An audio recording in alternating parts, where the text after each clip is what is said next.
Jody Leanne Sanderholm was born September 26, 1987, in Arkansas City to Brian and Cindy Sanderholm. She was the third child of her parents. She had a brother called Jason and a sister called Jennifer. From a young age, Jody was fond of dancing, and although it played a large role in Jody's life, she also did not neglect her studies. She was one of 4 valedictorians in her graduating class. While in high school, Jody was a member of the National Honor Society, a Kansas State Scholar, a Kansas Board of Regents Scholar, and earned the Outstanding Physics Student of the Year award presented by David Steinmetz. She was a member of the Ark City High School dance team for 4 years. 2 of those 4 years, she was the captain. Jody was a member instructor of Ark City Dance and a Universal Dance Association instructor. After high school, she attended Cowley College, where she studied pre-pharmacy. While at Cowley, she was a member of the Cowley Tigerette dance line. In 2007, the population of Arkansas City was about 12,000. Jody's parents, like probably other locals, thought it was a good and relatively safe place to live and raise children. However, after Jody disappeared and the details of what happened to her became known, many began to realize that safety was only an illusion and that man was the most dangerous beast. On the morning of January 5, 2007, Jody drove her car, a Dodge Stratus, to college for a dance rehearsal that was scheduled to end at 10:45. After the rehearsal, she intended to return home. Cindy called her daughter's cell phone several times, but she didn't answer, which was highly unusual. Jody always kept in touch with her family, and even if she missed a call, she would call back soon. Cindy had a bad feeling about this. She decided to get off work and go home to see if Jody was all right. When she arrived, she immediately noticed that her daughter's car was not in front of the house, and this only increased her anxiety because Cindy knew that by this time, Jody should have been back from rehearsal. Upon entering the house and looking around, Cindy realized that Jody had not returned home. Her dance uniform, which she put in the washing machine when she returned from rehearsal, was not there or in the hamper for her dirty clothes. The shower stall was dry, although Jody always showered after dance class. It soon became clear that Jody had no contact with her father or older sister, Jennifer, either. She had an appointment at noon, to which she never showed up. Cindy and Brian began calling their daughter's friends, hoping to find out where she might be. But after the morning rehearsal ended and Jody left college, none of her friends saw her. That evening, the college dance team was scheduled to perform at a basketball game with a routine of which Jody was the choreographer. She wouldn't have missed it of her own free will, but she didn't show up either. At about 6 p.m., still unable to learn anything and without waiting for their daughter to return home, Cindy and Brian contacted the police and reported her missing. Officers from the sheriff's office immediately put together flyers depicting and describing Jody, began to inquire about her last known whereabouts, and put out an APB on the vehicle she was traveling in. The police learned from Cindy and Brian that Jody had a boyfriend she had been dating since high school. His name was Colby Wilson. When contacted by phone, he reported that he had been at his brother's house in Texas for several days. The police quickly ruled him out as a potential suspect because his stay in another state was confirmed. The next day, January 6th, was very eventful. Lori Legleader, Jody's best friend with whom she had been friends and danced since high school, provided the police with important information. They both enrolled at Cowley College, where they went on to study dance. Lori reported that she left work at the Sonic Drive-In in Arkansas City around 10 p.m. Tuesday, January 2nd, and noticed a light blue car drive by the restaurant several times as she left. On her way home, she noticed a car following her in her rear view mirror. "I thought something strange was going on," Lori told the detectives.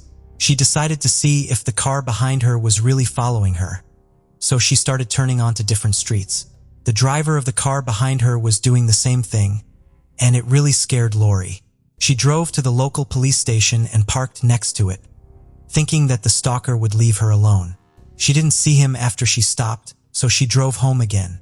However, she had to go back to the parking lot near the police station because she saw the car chasing her again. Lori sat in the car for a while before driving home. She told the detectives that she didn't go to the station because she thought it was someone else's stupid prank, but that wasn't really all. On Friday, January 5th, the Tigerette dance line was rehearsing at the college. According to Lori, she and Jody got there around the same time and, as usual, parked not far from each other. Lori spotted the light blue car again. What's more, she recognized the man behind the wheel. It was a local resident, 23-year-old Justin Thurber.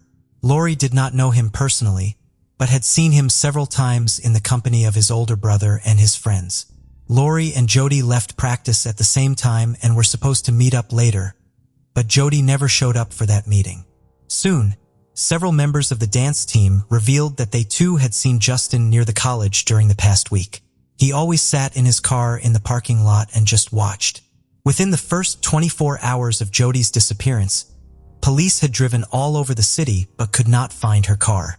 Arkansas City is surrounded by fields and wooded areas. They brought in a fixed-wing aircraft to search the area from the air. The car was more difficult to hide than a person because of its size, so the police hoped to be able to see Jody's car from the air. It was determined that the last time her cell phone signal was received, it was from a cell tower located near the Kaw Wildlife Area. This is a vast, wooded area along the Arkansas River. At this point in the investigation, only one person, Justin Eugene Thurber, who was identified by Lori Legleader and other members of the dance group, was considered as a person who might be involved in the disappearance of Jody Sanderholm. It is important to note here that despite his young age, Thurber was well known to the police. 3 years earlier, in 2004, he had been charged with illegal possession of banned substances. He eventually received a suspended sentence and was released. 3 months after that, he was arrested for theft and probation violation. In October 2005, he was charged with disorderly conduct. 3 months later, he was arrested for petty theft and again found to be in possession of a controlled substance. On December 31, 2006, which was just 6 days before Jody disappeared, Thurber was arrested again for theft. That same day, after paying a $3,000 bail, he was free, having had a merry New Year's Eve. The next day, January 1st, he began impersonating a police officer and disrupting public order. When the real cops came for him, Thurber complained of chest pain and was taken to the hospital instead of the station. Why he was not arrested after his discharge from the hospital remains unclear, nor is it quite clear why he managed to get away with it all the time. A relative of his who works for the Cowley County Police may have contributed to this, but that's only a guess. That same day, January 6th, a police officer saw Thurber's car, a light blue Cadillac, parked outside his parents' house and decided to talk to him.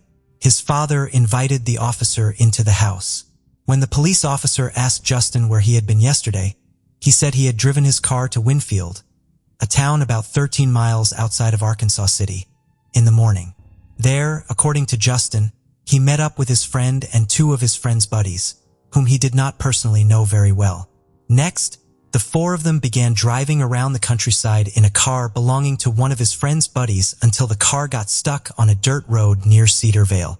Then, as Thurber claimed, he walked toward Arkansas City, which is about 30 miles from Cedar Vale. After 6 hours, he got tired of walking and called his father to pick him up.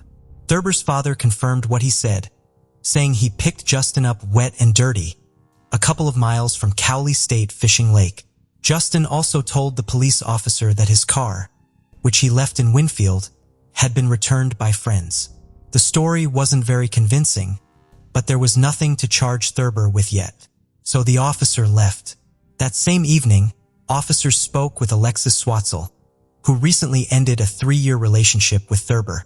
She told officers Thurber often took her to the Kaw Wildlife Area, southeast of Arkansas City, and she pointed out places she and Thurber would visit. When the police informed Alexis that they were investigating the disappearance of Jody Sanderholm, she was very surprised and said that Justin had once said that he had begun watching Jody when he was 13 years old. He would peep at her when she was swimming in the pool in her backyard and sometimes in the evenings, peek through the window in her room, and wait for her to start changing clothes. Police asked Alexis about her reasons for breaking up with Thurber, to which she said she had broken up with him because he was too abusive and had strange tendencies that were becoming more and more frequent. On several occasions, she said, during intimacy, he would choke her unconscious. On top of that, he asked her to fight him because he could not get aroused any other way. It was becoming more and more obvious to the police by the minute that Justin Thurber might be involved in Jody's disappearance. The police had no evidence to link him to the girl's disappearance. But late in the evening of January 6th, Thurber was arrested anyway. Detective Eric Mata arrested Thurber on bail revocation and suspicion of criminal trespass because the investigation into Jody Sanderholm's disappearance revealed that Thurber was on the college campus where the detective believed Thurber should not be. Thurber told Mata that he wanted to talk to his lawyer. At the same time, police officers arrived at Justin's parents' house with a search warrant. The officers took the shoes Justin had been wearing the day before when his father picked him up. The shoes were wet and were drying on a towel. Thurber's father told police he helped his son clean the mud off the shoes. The clothes Justin was wearing when his father picked him up were also recovered. But by this time, he had had time to wash them. The next day, January 7th, searchers trained to identify human activity in rugged terrain set to work in the Kaw wildlife area. They found shoe prints that matched Justin Thurber's, as well as several other smaller shoe prints.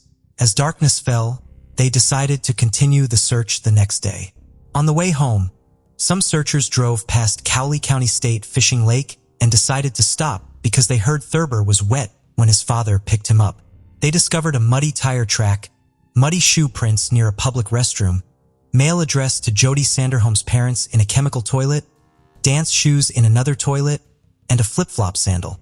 Investigators later retrieved cut-off sweatshirts, a wallet containing Jody Sanderholm's driver's license and social security card, her black leotard, a tigerette jacket with Jody Sanderholm's first name on the front, a vehicle floor mat, and a car seat cushion. The sandal matched the impressions found at the Kaw wildlife area. Searchers spent the next 2 days around Cowley County State Fishing Lake in the Kaw wildlife area. On January 9th, specialists with sonar brought in to survey the bottom of the lake discovered Jody's sunken car. On the same day, the hope of the Sanderholm family also died. Jody's naked body was found under a pile of leaves, logs, and twigs at the Kaw wildlife area. Authorities found DNA evidence linking Justin Thurber to both Jody's car and her body. The car had been in the lake for more than 3 days, so police feared that the water that filled the interior had destroyed all evidence. That was partly true. Forensics spent a great many hours before they found a short hair in the interior. Carrie Melton, director of the Forensic DNA Testing Lab, ran mitochondrial DNA tests on the hair found on the driver's seat of Jody Sanderholm's car and concluded that it was almost certainly Justin Thurber's hair. Barbara Lale, an employee of a private DNA testing company, tested samples taken from Jody Sanderholm's right biceps and right side of her chest. She concluded that Thurber could not have been excluded as a participant, although 99% of the population could have been excluded. Cell tower data showed that on the day Jody disappeared, her phone and Justin Thurber's phone were in the same areas at the same time. Lori Legleader, Jody's best friend, said she saw Thurber in the college parking lot the day she disappeared. When the police looked at the camera footage provided by the college administration, they were convinced that Lori was telling the truth. Thurber was in the college parking lot at the same time rehearsal was going on, and he left that parking lot at the same time as Jody. The tape showed that Thurber followed Jody in his light blue Cadillac. Based on the fact that letters addressed to Jody's parents were found near the lake, investigators speculated that Thurber had followed Jody from the college to her home, and when she got out to retrieve the letters from the mailbox, he attacked her, pushed her into her own car, and drove her away. That theory was confirmed when a shoe print identical to the sole of Justin Thurber's sneakers was found next to the Sanderholm family mailbox. As previously mentioned, footprints of Thurber's shoes and smaller shoe impressions were found at the Kaw wildlife area. It was determined that these were the footprints of Jody's shoes found at the fishing lake, along with her other belongings. Thurber's footprints and Jody's footprints in the preserve were located side by side, walking along them. At one point, the searchers saw that Jody's footprints were interrupted, and Justin's footprints went deep into the woods. This meant that he was carrying the girl further on his own. His shoe prints were also found where the body had been found. All 3 of the people Justin said he had been with the day of Jody's disappearance denied what he said. They had not seen Thurber that day, which meant his story about the car being stuck near Cedarvale was a fabrication. The 3 officers drove Thurber to Cedarvale so he could show them where he said he was. Thurber was unable to determine where he said the car was stuck. Back at the police station, Thurber volunteered to take a polygraph test. He also requested that his relative, Chad Monroe, who worked for the Cowley County Sheriff's Office, be present during the questioning. The evidence found was sufficient to indict Justin Thurber. He himself denied guilt, and the judge set his bail at $1 million. Thurber's attorneys tried to convince the court that he was mentally retarded and incompetent, but were unable to do so. Thurber had graduated from high school and even attended college for some time, so the judge found the defense claim of his mental retardation unproven. The medical examiner who conducted the autopsy testified at the trial. He said that the first time he looked at the body, he had no doubt that the last hours of Jody's life were very painful. Her entire body and face were covered with bruises and abrasions. There were clear signs of strangulation on her neck. It was strangulation that was named as the cause of death of Jody Sanderholm. I can't say all the information about what the medical examiner found during the autopsy. Not all horror movie maniacs are as brutal as Thurber was to Jody. Without going into detail, and at the same time to give you some idea of what happened at the Caw Wildlife Area, I will say the following. The crime was motivated by carnal desire, and Thurber committed the crime with a stick. At trial, in addition to Thurber's ex-girlfriend, 6 other women testified, each claiming that the defendant stalked her. One of them was a co-worker of his. In one case, she even had to call the police to have an officer walk her to her car after work. It was already dark, and she was afraid to go to the parking lot because she saw Justin waiting for her. Earlier, he had left a rose and a note under the windshield wiper of her car saying he liked her and wanted to get to know her better. Several witnesses said they saw Jody Sanderholm's car on January 5, 2007. Carrie Morris, a friend of Jody's, noticed that Jody was sitting in the passenger seat as their cars passed each other in Arkansas City shortly after noon. Morris reported that the man behind the wheel of Jody's car appeared to be a large man. She called Jody's cell phone, but received no answer. 2 other women reported seeing a vehicle that looked like Jody Sanderholm's car while driving on a dirt road south of Arkansas City around 3 p.m. One of them said the driver was Thurber and identified him in court. On February 17, 2009, the jury reached a unanimous verdict, finding Thurber guilty on all accounts and recommending that he be sentenced to death. Realizing what sentence the judge would hand down, Thurber tried to negotiate a plea bargain. His lawyer told the prosecutor that Justin would plead guilty if he were not given the capital punishment. Jody's family opposed such a deal. The presiding judge took the jury's decision into consideration and sentenced Thurber to death by lethal injection in March 2009. In 2008, the state of Kansas signed the Jody Act, which, among other things, expands police authority over stalking suspects and expands the list of actions that can be considered stalking. Since the sentencing, Justin Thurber has not abandoned his attempts to appeal the court's decision. His attorneys are trying to prove that Thurber is mentally retarded. In 2018, the Kansas Supreme Court postponed Thurber's death sentence, citing a Supreme Court of the United States ruling that the execution of defendants, even those with mild developmental disabilities, is unconstitutional. The Sanderholm family said a competency hearing was held during the original trial, and Thurber was found to be fully competent at the time. Jody's mother, Cindy Sanderholm, sat in the courtroom 11 years after her daughter's passing. She said that Thurber had written letters to other girls while in prison, and this should show that he was competent. "That's sick. It's just sick," Cindy said. "It tells you that he is competent enough to reach out to people and write letters. He knows what he is doing. I'm sure she, Jody, pleaded for her life, and he didn't give it to her. She didn't get a second choice. She didn't get a second chance," she added. In August 2021, the Kansas Supreme Court issued an opinion announcing that a state law passed in 2020 allows Thurber, who is appealing a death sentence, to seek appointment by the Cowley County District Court of an attorney to assist in post-conviction DNA testing. Thus, even 16 years after Jody Sanderholm's passing, the final word in this case has yet to be spoken. It should also be noted that no one has been executed since Kansas reinstated the death penalty in 1994. The last time anyone was executed in Kansas was in 1965.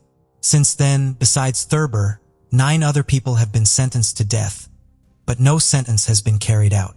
We haven't executed anyone in that time frame, and there's no timetable to have any other future executions, said Adam Pfannenstiel, the communications spokesperson for Kansas Department of Corrections. I think it's a little shocking that Kansas reinstated the death penalty over 20 years ago, and there's not a plan yet, said Jennifer Aldridge, Jody's older sister. I thought this would have been something that would have been discussed 20 years ago when it was reinstated. Therefore, even if Thurber's death sentence is upheld, there is a good chance that it will never be carried out. 39-year-old Justin Thurber remains at the maximum security El Dorado Correctional Facility in Butler County, Kansas. According to a Kansas Legislative Post-Audit Committee report published in 2014, each of the inmates serving time in administrative segregation at El Dorado comes with an annual cost of nearly $49,000. Further, it is not only the cost to house an inmate sentenced to death. Taxpayers also pay nearly 4 times the price to prosecute a case where the death penalty is pursued by the prosecution, $395,000 per case compared to only $100,000 per case when the death penalty is not sought. For the Sandrums, taxes are added insult to an unbearable injury and a grueling wait for justice in the case of their daughter Jody. It hurts me so bad every week when I see my paycheck and I know I'm paying tax money to feed him, said Brian Sanderholm. Death is what he deserves and that's what the law stated, said Cindy Sanderholm. So we need to get the law fixed so we can use it. If it was your daughter, your son, it was our daughter. What would you want to have happen? Asked Brian Sanderholm. Most regrettably, Cynthia and Sanderholm, Jody's mother, passed away on December 2, 2022, at the age of 63. On March 12, 2018, 30-year-old Jeff Shepard stopped to enjoy a meal at Missy's Bar in Winfield, Tennessee. He was then seen by a friend getting into his truck around 9:30 p.m. calling it a night and heading home. Jeff called his mother, Connie Shepard, to let her know he should be home soon, but he never ended up making it, and there has been no word from him since. Jeff's family wondered for years what happened to him, constantly questioning where he could possibly have gone. What happened to Jeff Anthony Shepard on his way home? For years, he left his family with so many questions until the real-life diving angels came onto the scene. In McCreary County, Kentucky, lies Whitley City. It is located right in the heart of the Daniel Boone National Forest, offering its residents and visitors a variety of recreational outdoor activities. The town also has several cultural activities, ranging from art exhibitions to music concerts. Jeff was heading home to Whitley City that night from Winfield, Tennessee, and was last seen traveling on Highway 27, crossing the border into Kentucky. So where did he end up? Jeff Anthony Shepard was known to all his friends and family as a dedicated and honest man, living at home with his parents. Jeff was a very loving son and cared greatly for the well-being of his family. The 33-year-old man was also a passionate traveler and would be cruising up and down the highways. In his 1984 Ford F-150, which many of his friends commented was in rough shape, Jeff's truck, despite what anyone said, was still his favorite. It had a brown driver's side door and a red passenger side door. No matter what anyone said, Jeff truly valued all his possessions. On the night of the 12th of March, 2018, Jeff Shepard was driving around the Tennessee area and had stopped off at a town called Winfield, which lies close to the highway. A friend of his had seen him arrive at Missy's Bar, a popular tavern frequented by locals and visitors alike. The friend said he saw him come in at about 6:30 p.m. and recalled him taking off from Missy's at around 9:30 p.m. Like most people would in that situation, his friend presumed he was going home and that he would be safe. But we soon come to realize that maybe this friend could have helped more than he knew. Jeff got into his car and phoned his mother to check in. He informed her that he had stopped to grab a quick bite in Winfield and would be on his way home soon. The trip from Winfield to Whitley City was only a 15-minute drive. He had made this journey many times before and knew the region like the back of his hand. That is why his family and friends were extremely confused when a short while later, Jeff Shepard had not shown up at home in Whitley City, despite saying he was on his way. The 12-mile journey was too short and direct for him to have gotten lost and confused, especially given the fact that he was so familiar with the route. Questions began to arise about how he must have spent his day. This is where there is a great deal of speculation, as nobody could figure out the sequence of events. They came to find out that Jeff Shepard took the day off work after he allegedly fought with his assumed girlfriend. Jeff then stopped for a bite at the Cozy Inn Bar and Grill, where the bartender recalled that he didn't have anything to drink, but had mentioned that Jeff was on the way to his lawyer's office. He proceeded to the Chitwood Bar, where a fight with another man ensued. He left from there and carried on going around many bars in the area, not showing any signs of intoxication or being under the influence. The witnesses who had seen Jeff Shepard that day said he appeared fine and didn't look like anything was particularly wrong. Jeff's truck was also spotted at a gas station at 7 p.m., where another man got out of his vehicle with $10 in gas and a case of beer. This was incredibly suspicious. Shepard was later seen leaving Missy's bar. That was the last anyone saw of him or his battered Ford F-150. People were encouraged to call the Kentucky State Police if they had any leads regarding his whereabouts. His picture and description were posted on the Tennessee Missing and Unsolved Facebook group, but even that effort was to no avail. The Shepard family was extremely concerned that he did not show up that night in March. A lot of his friends in the area knew his 1984 Ford F-150 with a Kentucky license plate reading 602 LJC. His family released a missing person poster and offered a $10,000 reward to anyone who might know anything regarding his disappearance. His vehicle could be spotted a mile away as it was pretty damaged and had a very peculiar paint job, with his doors being painted different colors. There were no sightings of his truck either. They also conducted various search parties and were constantly on the lookout for their son, but he was nowhere to be seen. Given that the area he went missing in was rather rural, it was hard to conduct an efficient search. With no new information, the case ultimately goes cold for 3 years, with no new leads or any sightings, leaving little to be desired. What happened that fateful night? Where could Jeff Shepard have possibly gone in a town he knew so well? His family and friends had so many questions, but just not enough answers until 3 years later. The Chaos Divers are an Illinois-based group of dedicated divers who begin their work with an environmental purpose in mind. While they initially cleaned up waterways to restore the aquatic environment, they soon transitioned into helping families solve cold cases. Their expertise, along with advanced sonar equipment, has helped this team assist in returning so many missing people home. Hearing of this case, the team at Chaos Divers reached out to their peers at Adventures with Purpose, Depths of History, Adam Brown Adventures, and Exploring with NUG. These specialized and selfless teams all came in to help assist in the search for Jeff Shepard. The teams found it incredibly hard to begin the search, as many of the details regarding Jeff Shepard's disappearance were more speculation than fact. Nobody could say for certain in which direction he would have traveled. They could have only assumed it was heading north, towards Whitley City. The path there was surrounded by water bodies on all sides, making this search exceptionally more difficult. The diving angels scoured the many small lakes and ponds during the fall excursion, but none of these searches were successful. The Chaos Divers made a return trip to Kentucky on the December 5, 2021 at the request of his family and friends. His family had received new information regarding a pond near a rock quarry off Highway 27 near Struck, Kentucky.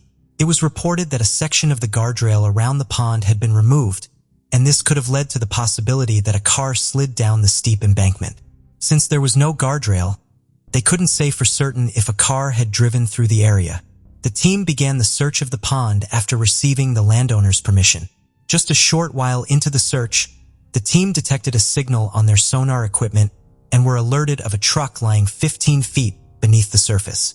Once the family confirmed that the description matched Jeff Shepard's truck, the team prepared for a dive.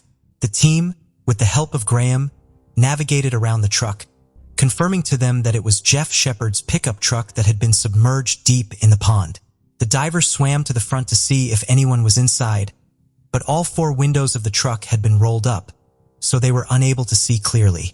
The sheriff's department quickly arrived on the scene after the team notified the family of their findings. With the assistance of Gino's heavy-duty towing and recovery, the pickup truck was soon rigged for its extraction from the pond. The Chaos divers assisted the towing company, as they were more than aware of how the car was situated under the water. Inside the truck, they discovered human remains. A coroner was present on the scene and pronounced the individual deceased at 2:09 p.m. Eastern Standard Time on the 5th of December, 2021. The vehicle was transported to the Pine Knot Fire Department, where the body could be removed from the vehicle. The remains were then sent to the McCreary County Coroner's Office for identification. A few days later, the reports were conclusive. Those were the remains of Jeff Anthony Shepard, who was 33 years old when he went missing in March 2018. Years later, his family finally had closure and can lay his body to rest. An investigation was conducted as to the cause of the death.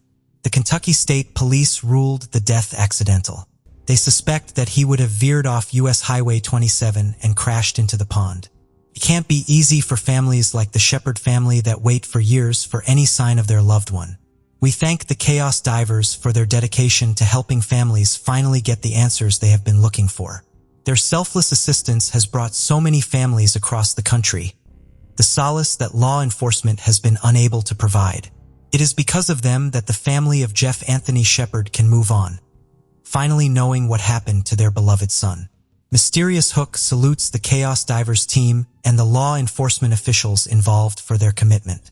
Rarely do we come across such selfless individuals who strive persistently to bring closure to the family of the disappeared ones. You will always have our support, Chaos Divers, and all real-life heroes. Due to the people's outstanding support, such volunteer search teams have solved many missing person cold cases. So let's make it possible for the selfless heroes to provide free services to families and law enforcement by watching their documentaries, buying their merchandise, and donating.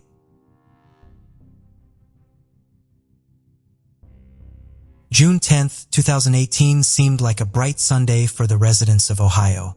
It was usual for Pizza Hut in St. Clairsville of Ohio to welcome their regular customers, Joni D. Davis and Brian Edgar Goff. The couple thoroughly enjoyed their dinner, and once they were done, the devoted 64-year-old caretaker Brian took 55-year-old Joni to their light blue 1990 Oldsmobile 88 four-door sedan. But after that, nobody knew where the sedan's wheels were heading.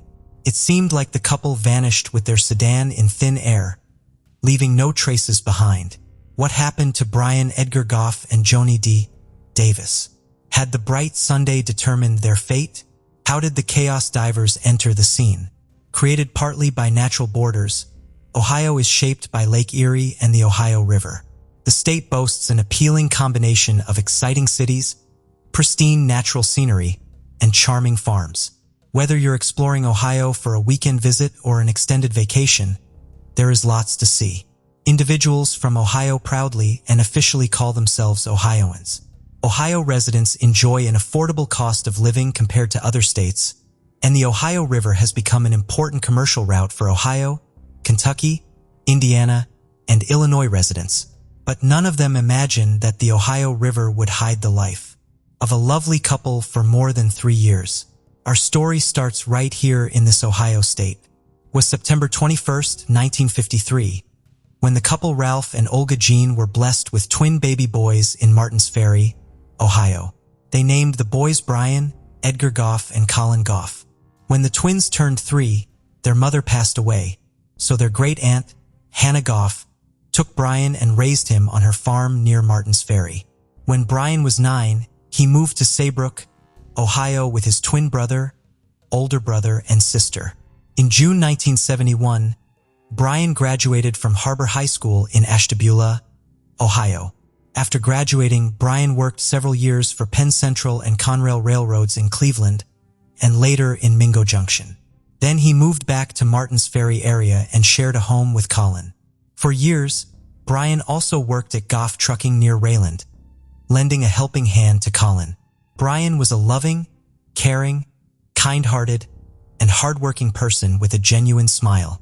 He always looked forward to summertime and attending the family gatherings on Memorial Day, July 4th, and Labor Day. Brian was also a massive fan of the Cleveland Browns and Cleveland Indians.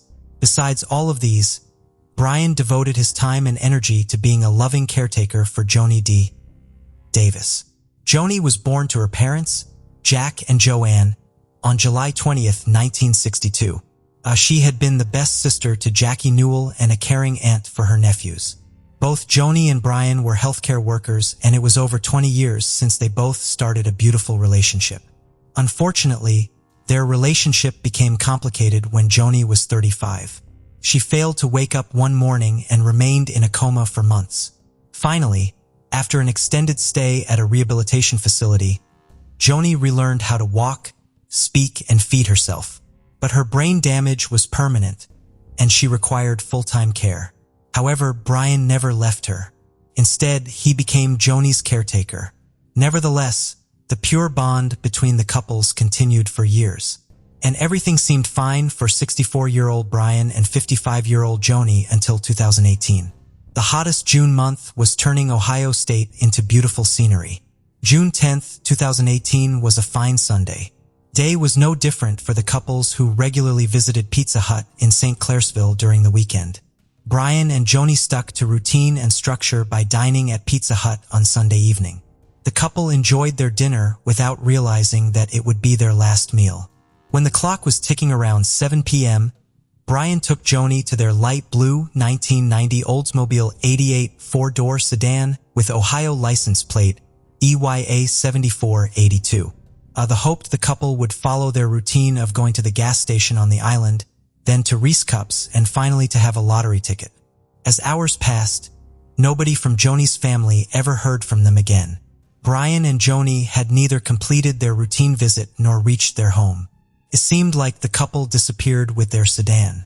Joni's family members soon realized the mysterious disappearance of the couple. So the family went to Brian and Joni's home on Coleraine Pike, found their clothes, medications, several credit cards, money, and some other things that they had laid out. Joni's family thought that the couple never reached home. So as per Brian and Joni's schedule, the family members knew that they would have gone to Pizza Hut. With the help of the surveillance video at the Pizza Hut, the family members found out that the couple didn't stay on National Road through Bridgeport. Joni's family assumed that their sedan would have turned off, either taking I-70 to Route 214 or taking Shermont Road. So, Joni's family decided to report the missing couple to the Belmont County Sheriff's Office. When officials questioned the appearance of Brian, Joni, and their whereabouts, the family members described Brian as a 5-foot, 10-inch tall man who weighed around 190 pounds. They added that Joni was 5 feet, 2 inches tall woman, and she weighed about 138 pounds. Joni's sister's fiancé, Paul Newell, informed the officials about the surveillance video at Pizza Hut.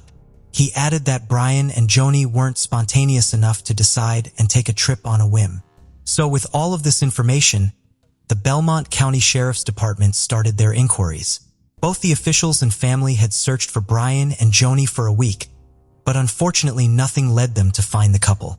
People in Ohio started to speculate that it was a murder-suicide, but the family never believed that. The scope was widening for the missing people. Even after 9.5 days, Joni's family continued to work with law enforcement, and the Belmont County Sheriff's Department found surveillance recording from a local gas station that seems to indicate the pair was last seen going north. The family believed the investigation needed to move north as well. Fortunately, Brian had his cell phone and the official spotted the last location. The cell phone was pinged for the final time in the area of Little Rush Run, past the Raylan Marina in Ohio. So the officials performed numerous searches for Brian and Joni in that area. The sheriff's offices in Jefferson and Belmont counties offered a $5,000 reward for information leading to the discovery of the missing couple. Both law enforcement agencies have conducted aerial surveillance and surface searches with trained canines since the summer of 2018. Even Martins Ferry Councilman Jack Regis followed the case closely, hoping that the two individuals would reappear with an incredible story. But unfortunately, nothing turned up. Ohio was experiencing all seasons, but nothing could change the misery of the mourning family. All that Joni's family members wanted was to have closure. And after 3.5 years of Brian and Joni's disappearance, the Chaos Divers came across the Ohio River to search for Karen Adams, and the couple's case got the attention of the divers team. As many might know, chaos divers are selfless people who started as an environmental cleanup organization to make a better place for all aquatic life. And later, they transformed into selfless heroes. The diving angels always believed that many people disappearing with a vehicle for a long time had a very high potential of being found in the water. So initially, they saw people by accident, and now they're doing it purposefully, traveling the country and trying to bring closure to families of the vanished ones, which is the ultimate aim. After hearing about Brian and Joni, the divers team in the area didn't want to return to Illinois before trying to find them. So the real-life diving angels gathered all information about the couple's whereabouts and their last cell phone pings. As the officials had confirmed, the last known location was in the area of Little Rush Run. The chaos divers knew that the Ohio River was the nearest body of water. Then the diving teams decided to search for Brian and Joni there. It was November 11th. With their motorboats, the chaos divers team was ready to search for Brian and Joni. They used their sonar technology and magnet to find the vehicle. The diving angels jumped into the water and the sky started to turn dark.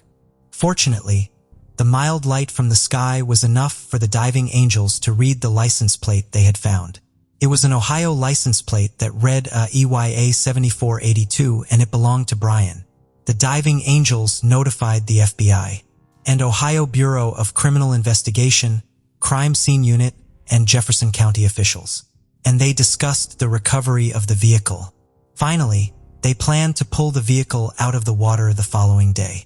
When the sun's rays hit the early morning hours in Ohio State, the diving angels found that the license plate belonged to a light blue 1990 Oldsmobile 88 four-door sedan. The sedan was submerged in 8 feet of water about 15 feet off of the shoreline. The vanished couple strapped in their seat belts.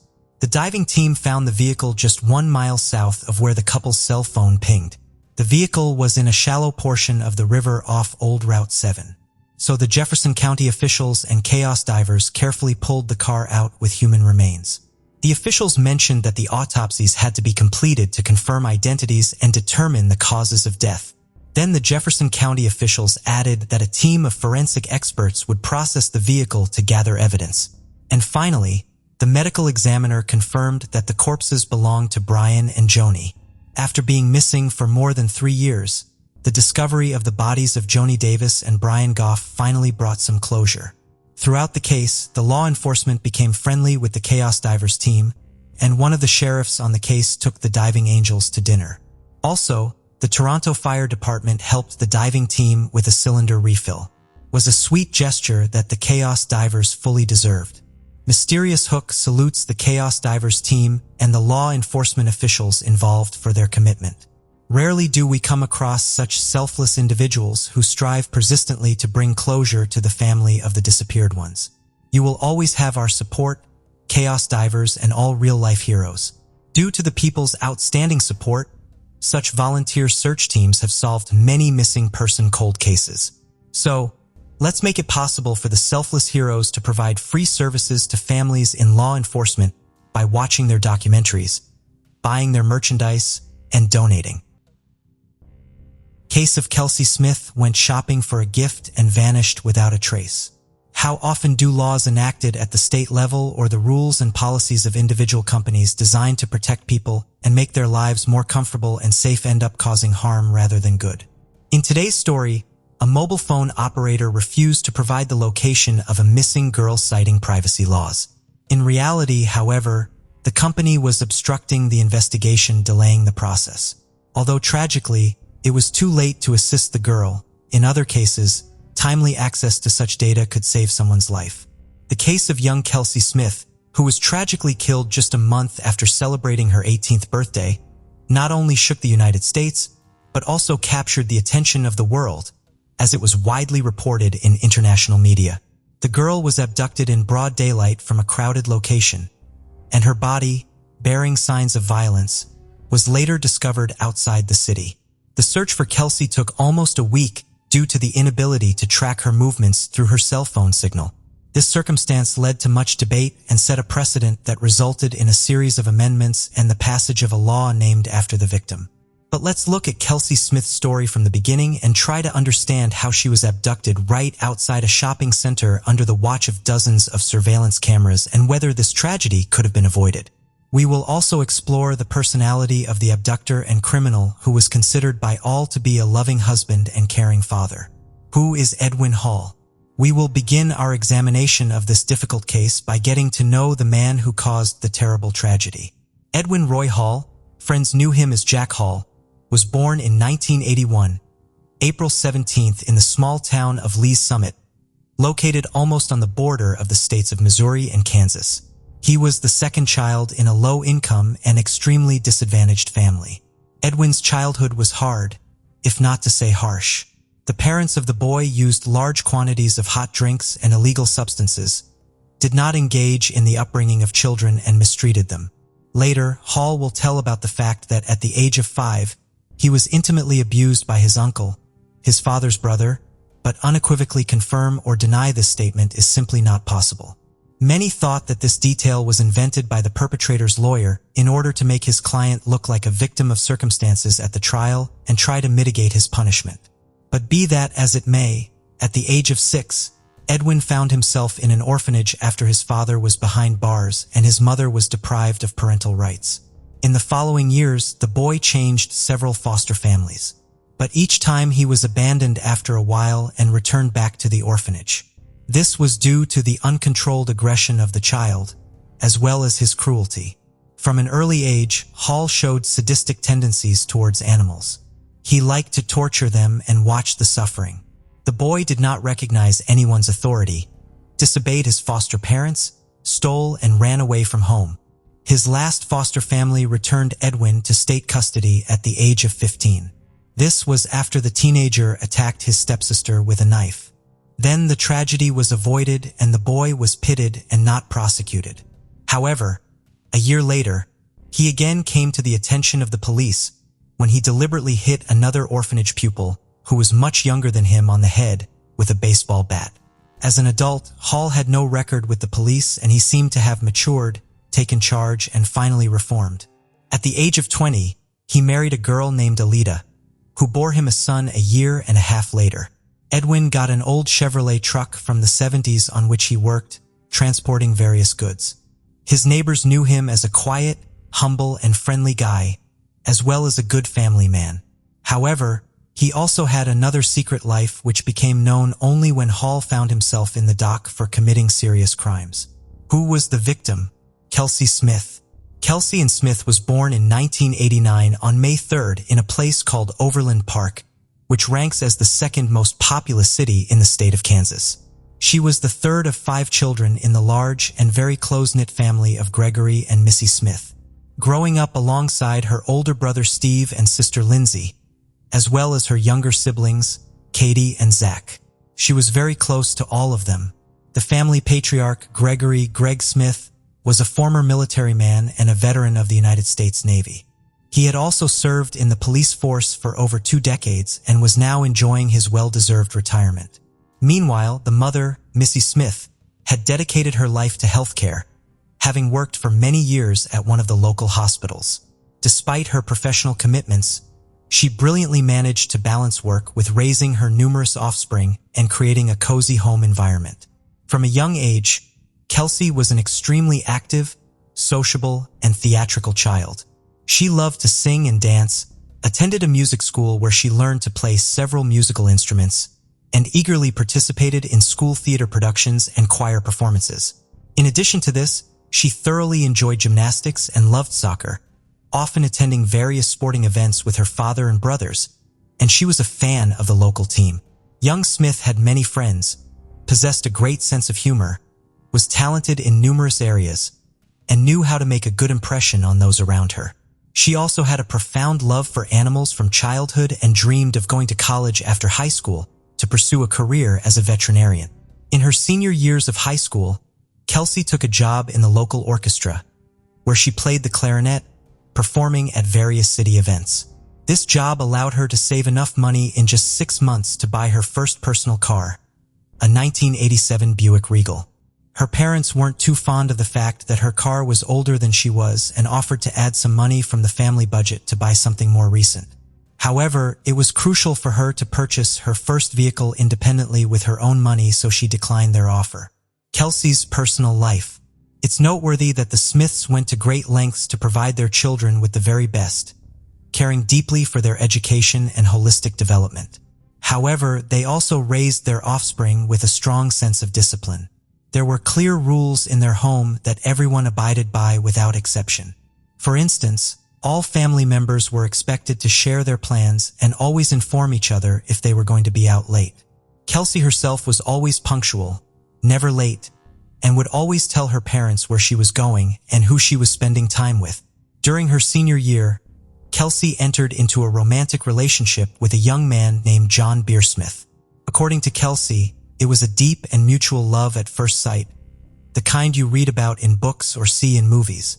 The couple rang in the new year of 2007 together, and from then on were practically inseparable. Smith's partner, a year her senior, appeared to be a serious young man who treated his beloved with the utmost care and respect. Both sets of parents approved of their children's choice and did not stand in the way of their relationship. In May 2007, Kelsey celebrated her 18th birthday. That same month, she graduated from high school and was thrilled to learn that she had been accepted into a prestigious college in Kansas, where she intended to study veterinary medicine. The following days were, without exaggeration, some of the happiest in the young woman's life. Unfortunately, they turned out to be her last. Smith, along with her classmates, attended parties celebrating the end of high school. She had a great time, fully enjoying the festive atmosphere as well as romantic dates with her beloved. At this point, she'd achieved everything she had wished for: admission into her dream college, a relationship with a worthy young man who was about to propose, and it seemed a long, happy life lay ahead of her. The disappearance from the mall parking lot. On June 2, 2007, Kelsey and John were preparing to celebrate a significant milestone in their relationship, the 6-month anniversary of when they first started dating. John planned to make the day even more memorable by proposing to Kelsey. He had a beautiful engagement ring custom made for the occasion, reserved a table for 2 at a restaurant, and the evening was set to be one of the happiest in their lives together. Kelsey was unaware of the upcoming proposal, which was meant to be a surprise. She too was looking for a gift to surprise and delight John. That Saturday, she styled her hair, did her makeup, dressed up, and drove her car to a Target Corporation store located just 10 minutes from her home. There was no indication of the tragedy that was about to unfold. Around 7 in the evening, she called her mother to say she had found a gift for John, but needed to find the perfect gift bag for it, preferably something with a romantic touch. Missy suggested checking a shopping mall across the street from Target, confident that it would have what Kelsey was looking for. Kelsey thanked her mother for the advice and said she would be home soon, where John was supposed to pick her up at 8 o'clock. That was the last time Missy heard her daughter's voice. Kelsey never made it back home. When John arrived at 8 with a large bouquet of flowers, he was shocked and frightened to find that Kelsey was not there. Her parents were equally terrified, as it was completely out of character for her not to answer phone calls or texts. She vanished in broad daylight, in a busy area, and no one noticed her disappearance. Search and investigation. The family patriarch, along with his 2 eldest children, set out to search for their daughter. Upon finding her car parked at the Oak Park Mall, a sliver of hope emerged that Kelsey might still be inside the mall for some unknown reason. However, after searching through all the floors and stores and inquiring with the salespeople and security guards if anyone had seen the girl, they were convinced she was not there. Returning to the car, which appeared undisturbed without any signs of struggle or violence, the father, leveraging his experience as a former police officer, decided not to touch anything. It was possible the car was part of a crime scene, and it was crucial not to tamper with or destroy any evidence. The girl's parents reported her missing to the police that same day, but were initially met with resistance to start an immediate search. The explanation was that since Kelsey was 18, she wouldn't legally be considered missing until 24 hours had passed since her disappearance. However, Kelsey's father, not one to back down and using his old connections, insisted on an immediate search for his daughter. Moreover, He made inquiries to see if any hospitals in the city had admitted women matching their daughter's description. Kelsey's family and fiancé were interviewed that same evening to establish their alibis and rule them out as suspects, a standard procedure. Surveillance footage from the Target store was also reviewed. The videos showed Kelsey entering the store, browsing the selection, making a purchase, and then, while talking on the phone, leaving the building to head back to her car. At that moment, she was speaking with her mother, asking where to find a gift bag, and then headed to the mall across the street, following her mother's advice. Essentially, Kelsey simply drove out, turned around, and parked at the Oak Park Mall, leaving her car near the side entrance almost against the wall. Her car was thoroughly inspected by experts. It seemed untouched from the outside. The gift she bought for John was on the passenger seat, and her backpack with personal items, a tablet, and a wallet containing about $300 in cash was in the back. Therefore, a robbery was quickly ruled out. It appeared that the car's owner had left only with her credit card and phone in her pocket, as everything else remained inside the car. No signs of a struggle, blood, or damage were found. There were no foreign fingerprints except for one found on the driver's seatbelt. This fingerprint belonged to neither Kelsey, her relatives, nor her boyfriend. Issues with the cellular company tracking the young woman's location could have been possible through the signal of her mobile phone. By that time, the device itself had become inaccessible, presumably turned off or damaged. But it was still feasible to determine the last known location where the mobile phone was active in order to narrow down the search area.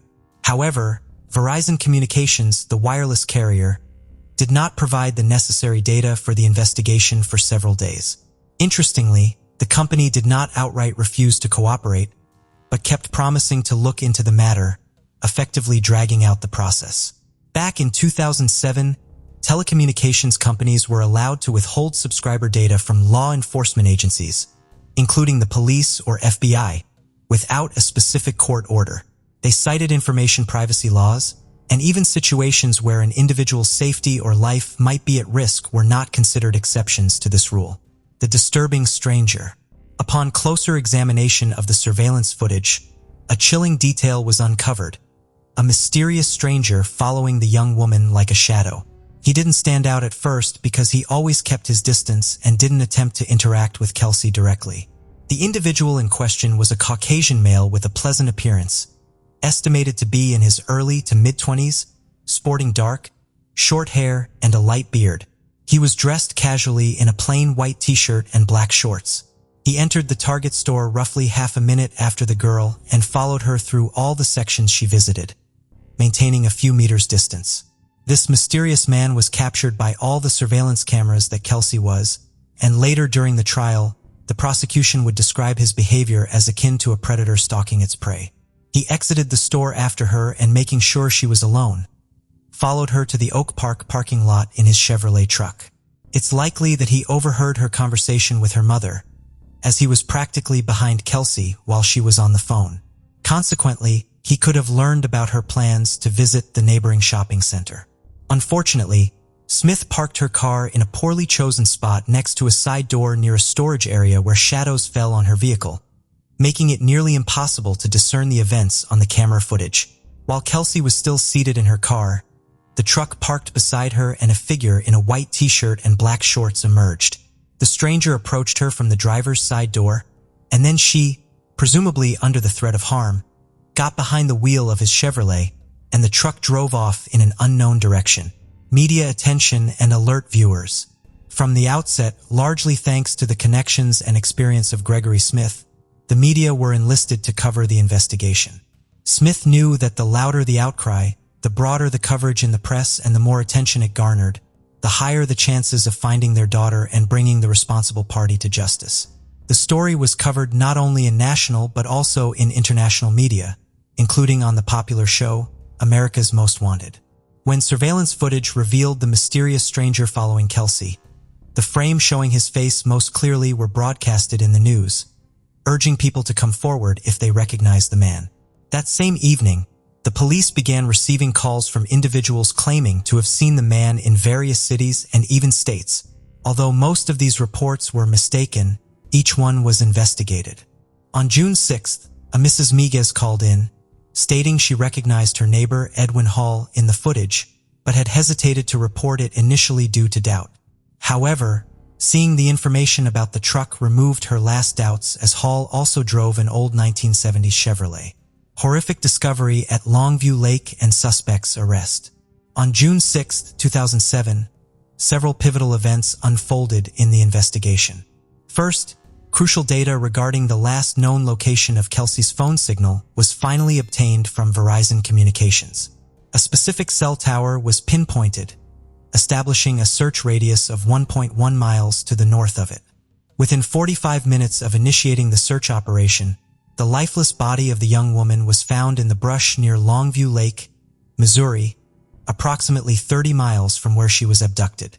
The medical examiners determined that Kelsey had been brutally assaulted and then strangled with her own belt. Her body was discovered without clothing, except for the belt used to strangle her around her neck. After the assault, her body was callously discarded in the bushes, covered only slightly with dry branches. Over the 4 days it lay exposed under the June sun, her remains were severely disfigured by insects and other wildlife, making them almost unrecognizable. Nonetheless, the examination confirmed that it was indeed the missing young Smith.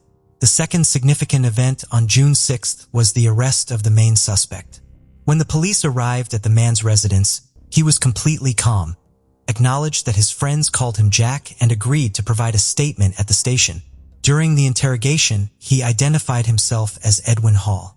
Presented with a photograph of Kelsey, he claimed never to have seen her before.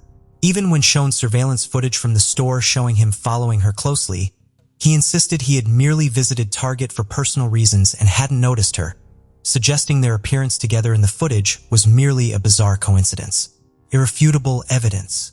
Edwin was evidently confident that he had left no trace behind and could not be held accountable. His van was clean. He had assaulted the victim using contraception, leaving no DNA evidence. Therefore, he agreed to cooperate with the investigation and even volunteered to provide his DNA sample and fingerprints. Crucially, his thumbprint matched the one found on the victim's car's seatbelt buckle, becoming a pivotal piece of evidence. Furthermore, during a thorough search of the suspect's home, a hidden air pistol was found with Kelsey's DNA traces on the barrel. Hall was then officially charged with the abduction, assault, and termination of the young woman's life. Since Smith was abducted in Kansas, but her lifeless body was discovered in Missouri, there arose a question regarding the jurisdiction of the trial. This detail was significantly important as it affected the potential sentence. In Missouri, the perpetrator faced the possibility of capital punishment. Trial and sentence Hall, realizing the gravity of his situation and after consulting with his attorney, decided to fully admit his guilt and disclose the details and circumstances of the crime in hopes of receiving a lesser sentence. He recounted how he noticed Kelsey as she entered the store and followed her. Indeed, he was close enough to overhear her phone conversation, learning she planned to visit the shopping center across the street. Edwin made sure Smith was alone, followed her to the adjacent parking lot, and was pleased when she parked in a secluded spot near the side entrance. He then emerged from his vehicle, armed with a pistol, waited for the victim to return to her car, and prevented her from closing the door as she was getting into the driver's seat. Apparently, she had already pulled out the seatbelt, but he didn't allow her to buckle up, leaving his print on it in the process. Next, he placed the pistol barrel in the unfortunate girl's mouth, coercing her to move to his vehicle's driver's seat under threat. Smith drove Hall's truck while he aimed the weapon at her and instructed where to go. Upon reaching a remote area at the state border, he ordered her out of the truck and led her into the bushes. There, he assaulted her, strangled her with the belt, and covered her body with branches. He meticulously cleaned his truck's cabin to remove any fingerprints, DNA, or other traces of the victim's presence, and hid the pistol with Kelsey's saliva at his home, confident it would never be found. When asked about his motive, he couldn't provide a clear explanation, but indifferently commented on her fantastic legs. Additionally, during the investigation, several other women and girls victimized by Hall's actions came forward. As a result, charges of corruption of a minor, harassment, and theft were added to the existing accusations. Hall's lawyer attempted to appeal to the court's sympathy, highlighting his client's troubled childhood, past victimhood, lack of parental care, and upbringing in foster homes. The defense's efforts were in vain, but the lawyer was the only person to speak on the defendant's behalf and support him. Hall's wife was present at all court hearings, but sat quietly in a corner, refusing to defend her husband. On September 16, 2008, Johnson County's judge sentenced Edwin Roy Hall to 27 life sentences without the possibility of parole. After hearing the verdict, the defendant apologized to the Smith family for his actions and then broke down in tears. He is currently serving his sentence at the Hutchinson Correctional Facility in Kansas. The Kelsey Smith Act. The role of Verizon Communications in this case, which hesitated for 4 days to provide data regarding the last known location of the missing girl's phone signal, drew significant attention. The company's leadership cited privacy laws and the absence of a court order, the issuance of which would take time. Although it was later determined that this information wouldn't have saved young Smith, in other situations, it could help preserve the lives and health of individuals in danger.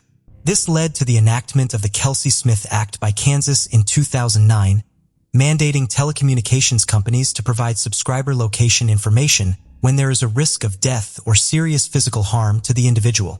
An additional 29 states, including Missouri by 2012, adopted similar legislation. In 2021, Oklahoma, Montana, and Illinois also passed the Kelsey Smith Act. Since its enactment, this law has helped save many lives. For instance, in 2015 in Lenexa, Kansas, when a perpetrator stole a car with a child in a car seat, the police were able to locate him within half an hour by tracking the signal from the mobile phone left on the back seat by the child's mother. In 2021 in Illinois, a similar method was used to find a young woman who attempted to end her life by jumping off a cliff. She survived, albeit with significant injuries. Prompt tracking of her phone signal led to her rescue. Interestingly, the Smith family never requested the law to be named after their deceased daughter. The idea came from Kansas Senator Rob Olson. Following their tragedy, the girl's family established a foundation to assist crime victims and continues to raise awareness among young people about safety issues. Early in May 2022, the Danville police were notified that a 26-year-old woman and mother of 2 named Abigail Brandenburg was missing from her home in Danville, Illinois. She was last seen driving up the Denmark Road Bridge early one night in May, never to be seen again. Her fiancé and 2 young children were worried for days regarding her whereabouts, knowing that her mental health had gotten worse in the days before she went missing. Several days passed by and the family grew increasingly concerned for her well-being. It appeared that she had driven off into the night, leaving no trace behind. Or so they thought. What happened to Abigail Brandenburg? Where did she go that fateful Thursday night? What brought the chaos divers onto the scene to help? Nestled in the heart of Vermilion River County, Illinois lies Danville, a quiet little town home to an abundance of parks and recreational activities available for its small number of residents. The quiet town is known for many of its remarkable historic sites, giving visitors lots to see. Danville is home to Lake Vermilion, a 1,000-acre reservoir popular for fishing and water activities. No one would suspect that Lake Vermilion would also be associated with a great deal of sadness and pain. Abigail Marie Brandenburg was born in Danville, Illinois to Nathan and Julie Brandenburg. A warm and generous person, Abigail was a well-liked child who blossomed into a headstrong and successful woman. She graduated from her high school Schlarman Academy in 2013 and went on to obtain her bachelor's degree from Indiana State University and Danville Area Community College. Abigail had 2 children, all while pursuing higher education, but that didn't stop her from being a completely hands-on and fully devoted mother and partner. She spent time with her 2 young daughters doing arts and crafts and going on walks with her fiancé, to whom she was newly engaged. She was known to her small circle of friends as being a gentle and soft-spoken person that had the ability to light up any room she entered. Unfortunately for Abigail, she had demons of her own, with many circumstances in her life causing a rapid deterioration of her mental health. Her worsening mental health became too much of a burden for her to bear, and she began to have thoughts of taking her own life. Despite the love and support from her family, Abigail's suicidal thoughts grew increasingly worse. She was loved and cherished by her family and her friends, and that is why her disappearance on the 5th of May prompted a large community response who were increasingly concerned for her safety and well-being. With her mental health getting to the point it did, many had reasons to be concerned. Groups gathered together in the town of Danville, praying for her safe return. Abigail was reported to have been last seen at 8 p.m. on the 5th, driving across Denmark Road Bridge above the lake. Surveillance cameras had captured her 2009 red Ford Edge going north over Lake Vermilion. The Chaos Divers, a team of rescue divers, were alerted by a subscriber on their channel of Abby's disappearance. The Chaos Divers are a team of rescue and search divers who are often the lifeline to the many families who are looking for answers, sometimes offering more assistance than the authorities themselves. As many of you may know, Chaos Divers are a compassionate group of people who initially started off as an environmental cleanup group aiming to improve aquatic life. Through their many dives, they transformed into a group of selfless heroes, assisting on a multitude of cold cases. Since it had been less than a week since Abigail Brandenburg went missing, the team arrived and began the search immediately on the 11th of May, 6 days after she was reported missing. The family met the team of specialized divers at the Vermilion County boat ramp, where they shared the additional details that would help them with their search for Abby. The Chaos Divers team explained to the family how they would be conducting the search on their boats with the necessary sonar equipment. They began their search of Vermilion Lake since her car was last spotted traveling on the Denmark Road Bridge. The team began by investigating established boat ramps and boat docks, as this is usually where most evidence is found. They explored the area around the lake, close to where her last known license plate was detected. The team navigated the boat through the waters of the lake, hoping to pick up a signal on their sonar equipment. Not too far along into the search, the team of divers noticed a gaping hole in the trees on the other side of the boat dock. The shrubs and trees appeared fresh, as though something had driven through them. This immediately signaled to the team of experts that something was out of place and needed to be investigated. The divers approached this section of trees and immediately sensed an anomaly in the water and detected the presence of a large metal object. Through their sonar readings, they could tell that the car they had detected was submerged in the water upside down. Could this be the missing Ford Edge that belonged to Abigail Brandenburg? The investigation continued and the search team looked for more answers. The team of divers was almost certain that they had found the missing vehicle and dropped their mega life in the water to capture a clearer image of what lay beneath. They discerned that there was a vehicle there and it was upside down. The team met back with the family at the boat dock to discuss their findings and outline the next steps they would take. Britain from Depths of History and Jacob from the Chaos Divers team dressed in their diving gear to explore the vehicle that they found. The divers made their way from the dark to the marker line that had been set up by the team venturing through the murky waters of Lake Vermilion. A short while later, the divers found the license plate of the Ford Echo on the dock, signifying with absolute certainty that the car they had discovered at the bottom of Vermilion Lake was in fact Abby's. The divers presented the plate to the family, who confirmed it was Abigail's. From that moment onwards, the next steps were to carefully extract the car from the lake. The local law enforcement of Danville arrived, along with the county's own dive team, preparing for the removal of the car. The team at Chaos Divers shared all their information and findings so that the authorities could navigate the water with ease. It was an extremely daunting task, as the car was upside down and would have to be carefully maneuvered. Abigail Brandenburg's car was extracted from the water, and they found her body inside her vehicle. An autopsy was conducted on her body after it was extracted from the lake. The authorities have not yet announced the cause of death, but have remarked they found no reason to suspect foul play.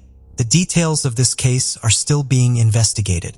Despite the trauma of losing Abigail, had it not been for the team of Chaos Divers, the family would have gone on for years without any closure. It cannot be easy for these divers to find bodies and pieces of evidence that point to no signs of life. It is essential then to look at the positives, such as helping a family find the answers that they had been looking for. Jacob from Chaos Divers remarked that the body was not found anywhere near a boat ramp, indicating to them that she did not want to be found. Abigail Brandenburg is no longer in pain, but leaves behind a grieving family who miss her every day.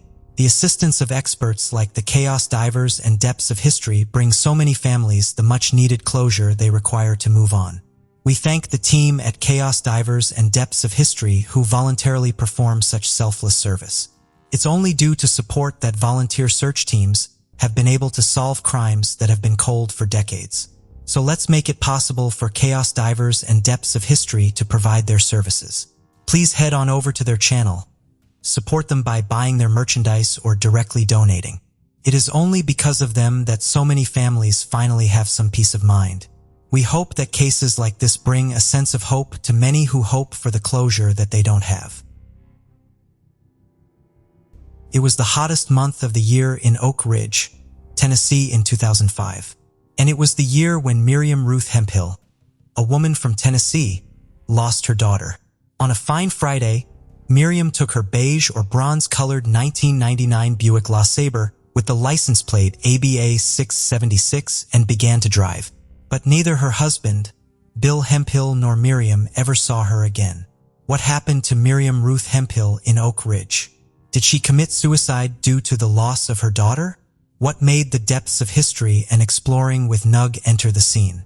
The city is known for Melton Hill Lake. It is a place for relaxation and recreation. Anglers cast their lines out to capture bass. Boaters leave ripples in their wake as they cut through the calm surface. Rowers from all around the nation go to compete in elite events. But Melton Hill Lake in Anderson County has a darker side that everyone was unaware of. The captain of the Oak Ridge Police Department had stated that the water seemed to draw those who wanted to end their lives. It is an excellent location to visit and sit by the lake. But regrettably, in a few instances, people have met their end in that lake. Melton Hill Lake and its surrounding bodies of water have experienced such sadness. Many police forces near a lake or river reported crimes or fatalities connected to the water. However, Melton Hill Lake has received more coverage recently. A newborn boy's body with his umbilical cord still connected was discovered in the lake in March 2020. The mother was suspected to be a young girl. In addition, authorities were aware of at least a half-dozen automobiles currently resting on the bottom of the lake, frequently used as a disposal site for unwanted or stolen vehicles. Many times, cars drove off the road and landed right into the water. While Melton Hill Lake was turning into a crime spot, another discovery connected to the 16-year-old mysterious disappearance case was made. It was the disappearance of Miriam Hemphill. Who was Miriam Hemphill, and how did she end up in the lake? Well, to find out, we need to go back to 2005. Our story began in Oak Ridge, Tennessee. 84-year-old Miriam Hemphill was living in there with her husband, Bill Hemphill. They both had a daughter named Connie Shapek. Everything seemed fine for the Hemphill family until 2005. Unfortunately, the initial months of 2005 brought misfortune to the family. First, Bill and Miriam's 44-year-old daughter, Connie Shapek, was found dead inside her car in a university parking lot in Dayton, Ohio. The news devastated Miriam and her family, and Connie's death was ruled a suicide. A few months later, on July 22, 2005, and months after Connie's demise, Miriam took her 1999 Buick LeSabre with the license plate number ABA 676 and began driving. Hours passed, but there were still no signs of Miriam or her car. Bill Hemphill thought she had vanished and immediately reported her disappearance to the officials. Bill contacted the officials and told them that Miriam had disappeared with her car. He added that Miriam left behind a note for him that alluded to their daughter who had committed suicide 3 months earlier. When the officials questioned Bill about Miriam and her whereabouts, Bill described her as an exceptionally social individual with an excellent memory who had been recently active in her church. Bill mentioned that Miriam didn't take extra clothes during her disappearance. All that she had was very little money. Also, while going through her activities, they noticed that Miriam had made no transactions using her bank accounts or credit cards since her disappearance. After gathering all the information, the officials marked Miriam's case as a disappearance case and started to look for Miriam and her car. Authorities had wondered if Miriam might be in the lake somewhere. So the Oak Ridge Police and the Blunt Special Operations Response Team, or BSORT, searched parts of Melton Lake for her. But the case soon went cold. Years went by, but there were no leads. Miriam's husband left their Kingsley Road house. As time went by, began to believe that Miriam could have committed because she could not take the loss of their dead daughter. Bill passed away in 2016 without knowing what happened to Miriam. After 16 years, the case was still unsolved. Nobody anticipated the unexpected turn this disappearance case would take in November 2021. Exploring with Nug and Depths of History were behind the new leads. Exploring with Nug. Exploring with Nug are compassionate people who started out as an environmental cleanup and later transformed into selfless heroes. These diverse always believed that many people disappearing with their vehicles for an extended period had a high possibility of being found in nearby bodies of water. As a result, they were gaining an international reputation. While dedicating their time to finding missing people, Miriam Hemphill's case got their attention since Oak Ridge was close enough to North Georgia. They also thought that there were enough clues to solve the case. In Miriam's case, all the indicators showed the diving angels that she could be in a body of water. And so when they looked deeper into it, there was a big lake near town, and it was Melton Hill Lake. The Exploring with Nug team partnered with Depths of History while searching for Miriam and her vehicle. The diving angels used sonar, which can outline objects of interest resting on a bottom of a lake. Sonar revealed 4 vehicles of interest. Of the 4 cars, they hit pay dirt on the third one, which was 25 feet down. Unfortunately, it was not something people could spot from the surface with the naked eye. Zebra mussels, a notorious nuisance in Melton Hill Lake, had covered the vehicle. Nevertheless, it was a sure sign that the car had been there many years. Often the water seemed so cloudy that it was hard to see beyond a foot in front of you. A diver swam to one end, brushed away the mussels, and discovered an easily readable Tennessee license plate, ABA 676. It was Miriam's car. At that moment, the divers understood that they could find Miriam's car more easily than the police could since they had sonar technology. The diving team even had the luxury of hours and days of free time that the police might not have had. Once the vehicle was verified, the diving angels alerted Oak Ridge police. Miriam's car sagged under the weight of thousands of mussels as the tow truck pulled it out and put it on a truck. The rescuers had tried to lift the vehicle with airbags to counter the weight of the mussels. However, they tore apart as they were trying to bring them up. The official said they had never seen anything like that come out in one piece. Later that night, the entire crew pulled the car out of Melton Hill Lake with human remains. A 16-year-old mystery was finally solved with the discovery of a vehicle towed from a lake in Tennessee. Police in Oak Ridge also confirmed that the car was registered to 84-year-old Miriam Hemphill, who went missing in 2005. However, authorities can't be sure how the car ended up there. The officials applauded the divers for their work. Authorities said they were awaiting test results to see if the remains in the car were in fact Miriam Hemphill, in the hopes of finally giving her family some long-awaited answers about what happened to her. Mysterious Hook would like to honor the Depths of History and Exploring with Nug team for their dedication. It is infrequent to see such selfless people worldwide who tirelessly work to bring families closure. Search and recovery dive teams including Depths of History and Exploring with Nug had the chance to bring out closure to the families of disappeared loved ones lost underwater. Due to people's outstanding support, they are solving missing person cold cases. So let's make it possible for them to provide this free service to families and law enforcement by watching their documentaries, buying their merchandise, and donating. Ben Rank was just 29 years old when he was found deceased in his renowned snake breeding facility. Benjamin Blue Birch Rank was born in August 1987 in Missouri. He grew up in the countryside alongside his family. Ben had an older brother, Sam, with whom he shared a very close bond. In 1989, the Rank family moved to a picturesque farmhouse. The boys spent a lot of their time outdoors, and it was then that Ben began to take an interest in snakes. A tragic incident in September 1992 triggered a series of unfortunate events. The family was away when a gas leak occurred, leading to an explosion in their beautiful home. The Ranks were forced to move into a trailer. After some time, Ben's mother Kim was diagnosed with stage 4 breast cancer. Despite these hardships, the family overcame them. They were very close-knit and always supported each other. In any situation, recovering from previous tragedies, In 2002, they moved to a new home, where a special room was designed for Ben to keep his snakes. In 2009, after a long battle with cancer, Kim passed away. Before her death, she made her sons promise to look after the farm and pass it on to their children. As time went by, Ben's love for snakes knew no bounds, and the young man founded Renwick Reptiles, which soon gained recognition. This allowed him to sell snakes worldwide, from the United Kingdom to Japan. Breeding snakes became the meaning of his life. He was described as a great breeder who was devoted to his work, caring more about the snakes than the money. The reptile farm bred a multitude of reptilian subspecies, growing and reproducing both the most common species and some of the rarest subspecies on Earth. Ben's reptiles were of immense value. Just a portion of his python collection was valued at over $1 million. Ben was a solitary man who had long aspired to start a. In 2010, at a party, he met a woman named Lindley. Their relationship moved forward quickly. Within weeks, Ben introduced his girlfriend to his brother Sam and Sam's fiancé, Eli.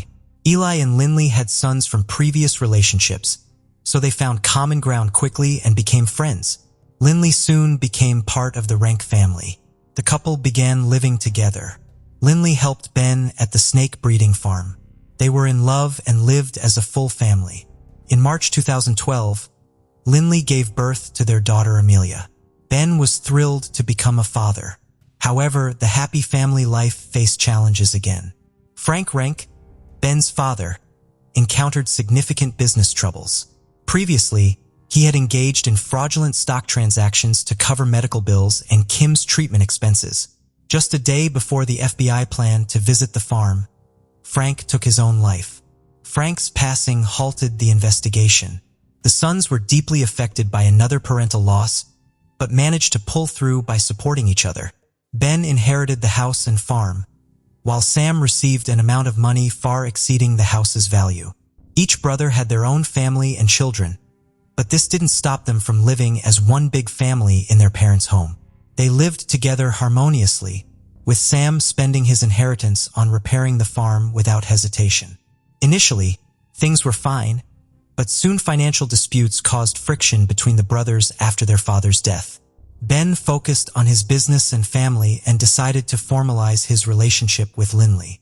On April 14, 2014, they married officially, adding Lindley as a full-fledged member of the Rank household.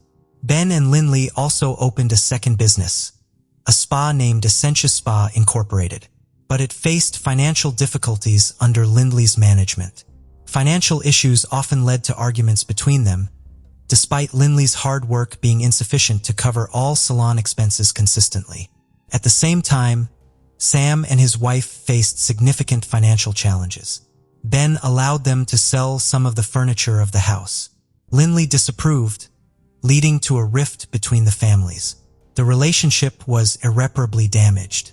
Ben decided to improve the family's financial situation by arranging to sell some rare reptiles for a significant sum. However, the deal fell through due to a tragedy that occurred on the farm. On June 8, 2017, Lindley walked into one of the farm's barns. There, on the floor in a pool of blood, lay Ben. Lindley called her brother Sam for help and dialed the emergency number. She reported that she had found her husband unconscious on the ground. During the conversation, Lindley dropped the phone and ran outside. Sam continued the conversation and confirmed that his brother was dead.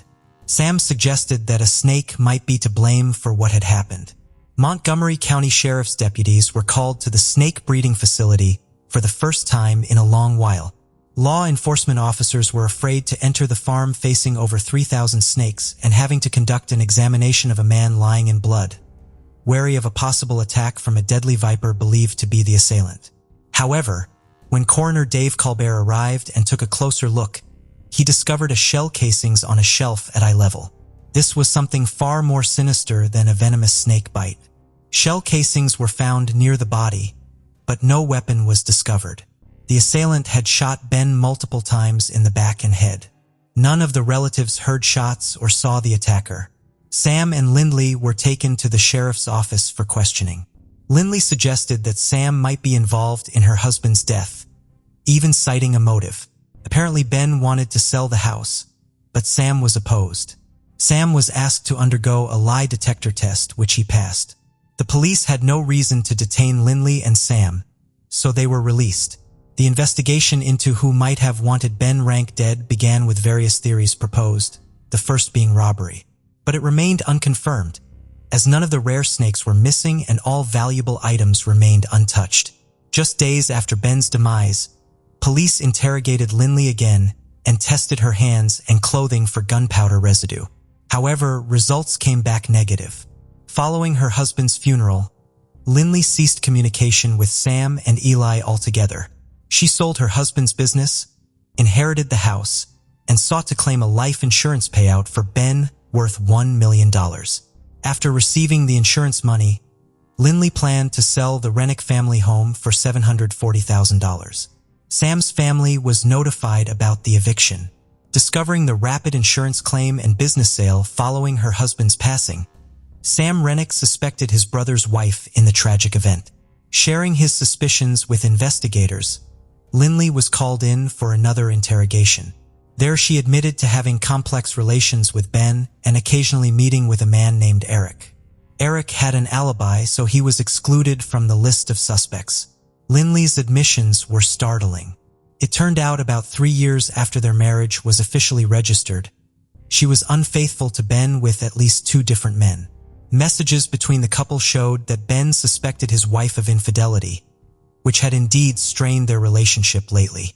On October 5, 2017, the Missouri State Highway Patrol conducted a polygraph test on Lindley and informed her that she had failed it. However, without solid evidence linking her to the crime, she was released. Nevertheless, the investigation into Ben Rennick's case slowed but did not cease. Later investigators learned that a month before Ben Rennick's passing, Lindley had made her first attempt on his life. She concocted a story of Ben being a cruel tyrant who oppressed her daily and even physically assaulted her. She shared the story with a spa salon coworker to garner support and assistance. They plotted to end Ben's life by giving him a poisonous protein shake laced with 15 Percocet pills. Unaware, Ben drank it. He fell severely ill during that period but survived, oblivious to having been poisoned. Lindley Rennick was interrogated by investigators 6 times in total, and further assistance in the investigation came unexpectedly. On January 14, 2020, information from a state prison emerged. A witness claimed to know about Ben Rennick's death. The witness was Brandon Blackwell. He told Missouri State Highway Patrol investigators that Lindley had shot Ben and conspired with her ex-boyfriend. Brandon mentioned that he had dated Lindley while she was married to Ben. 1.5 years after Ben's death, they had a child together, but by 2019, they had separated. Brandon claimed that Lindley confessed to the act and conspired with her Sparsland coworker, Ashley Shaw, and another ex-boyfriend, Michael Humphrey. Years after Ben's demise, Lindley Rennick and her former boyfriend Michael Humphrey were arrested for his death. However, following their arrest, Lindley and Humphrey pointed fingers at each other. So who really pulled the trigger? According to Michael's testimony on the day of the event, he went to the farm with Lindley, who asked him to pose as a buyer. He put on gloves and was supposed to shoot Ben, but couldn't do it. Eventually, Lindley took the gun and shot her husband herself. The investigation into Ben Rennick's death continued for 3 long years. On January 16, 2020, arrest warrants were issued for Lindley Rennick, Michael Humphrey, and Ashley Shaw. Ashley was offered immunity in exchange for her cooperation and testified against her boss. The former Sparsland employee shared that Lindley had complained about her husband and convinced her to assist in a plan. She claimed that Ben was constantly belittling, demeaning, and even physically harming her. Fearing divorce would lead to Ben gaining custody of her children, Lindley decided to eliminate him. Planning together to poison him with a lethal cocktail during questioning, Lindley and Michael accused each other of Ben's demise. In October 2021, Michael Humphrey faced trial in Ine County. His lawyers hoped that revealing the murder weapon would lead to a second-degree murder charge. Despite possessing the gun, no conclusive DNA evidence was found on it. To lessen his sentence, Michael Humphrey made a deal with the prosecution by disclosing the location of the murder weapon. His cooperation led to a life sentence on a less severe charge of second-degree murder without defense at the trial. On January 3, 2021, Michael Humphrey was sentenced to life imprisonment with the possibility of parole. The against Lindley Rennick began on December 6, 2021. She was charged with the shooting and demise of Ben Rennick on June 8, 2017, at his snake breeding facility in New Florence. Court documents stated that the plot to end Ben Rennick's life originated in Lindley's spa salon. The probable cause statement mentioned that Ben was aware of Lindley's financial troubles and that Lindley feared Ben could take her children away. This led her to fabricate a story of domestic abuse. The first attempt to end Ben Rennick involved a protein shake laced with narcotics. Search warrants for Ben and Lindley Rennick's Facebook accounts confirmed the protein shake story and Ben's awareness of Lindley's financial issues. The court hearing detailed the events of the day when Ben Rennick was killed, fully reconstructing the sequence of events through cross-examination.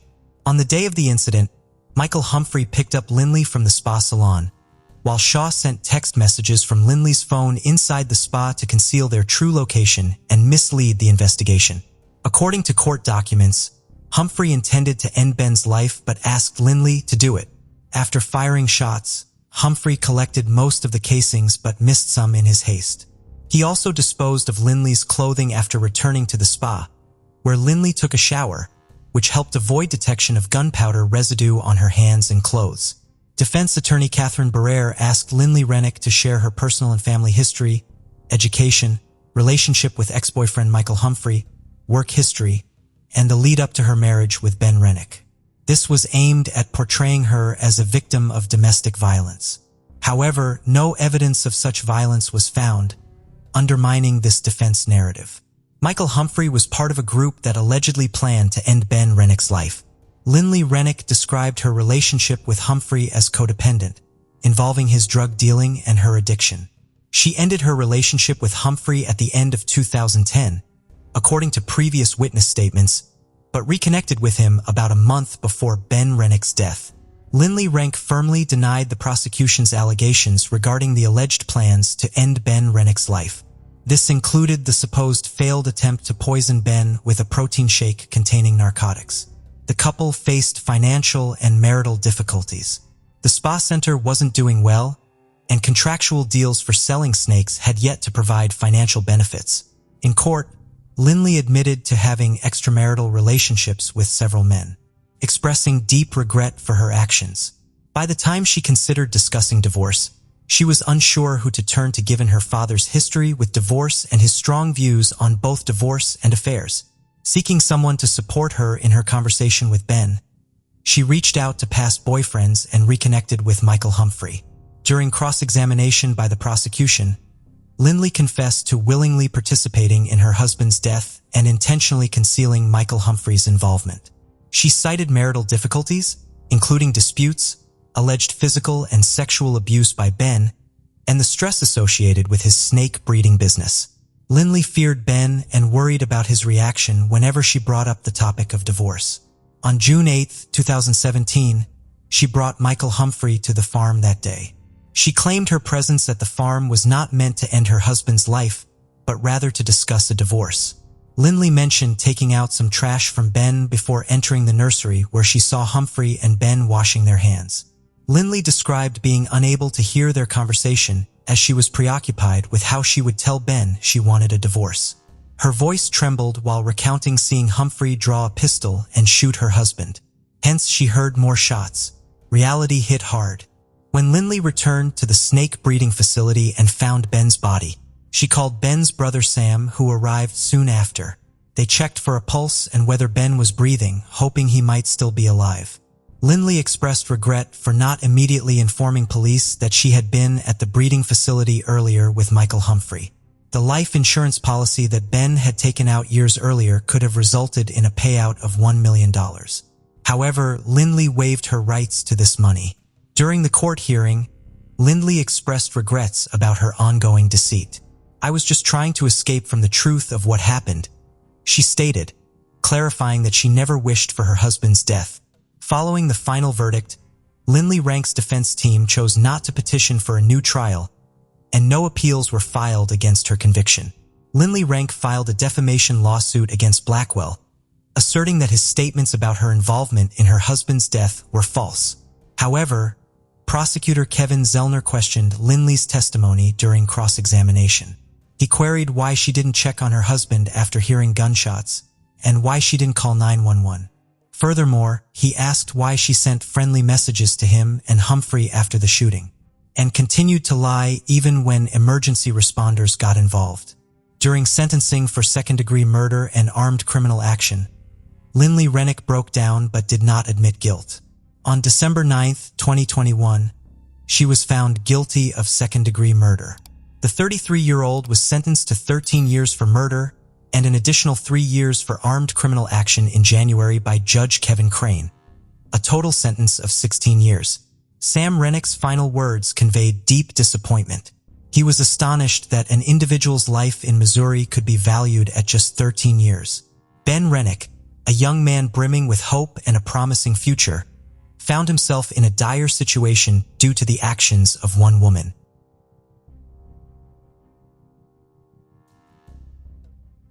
The unpredictable month of April brought the crisp mid-spring weather to Sparta, Tennessee. On the 3rd of April, 2000, 18-year-old Erin Leigh Foster was getting dressed up at home at night. Erin and her high school best friend, Jeremy, took her black Pontiac Grand AM and left to attend a party.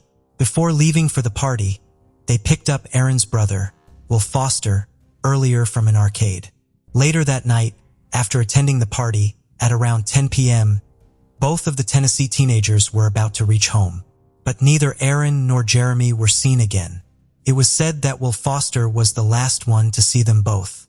What happened to Erin Lee Foster and Jeremy Lee Betchel on their way home?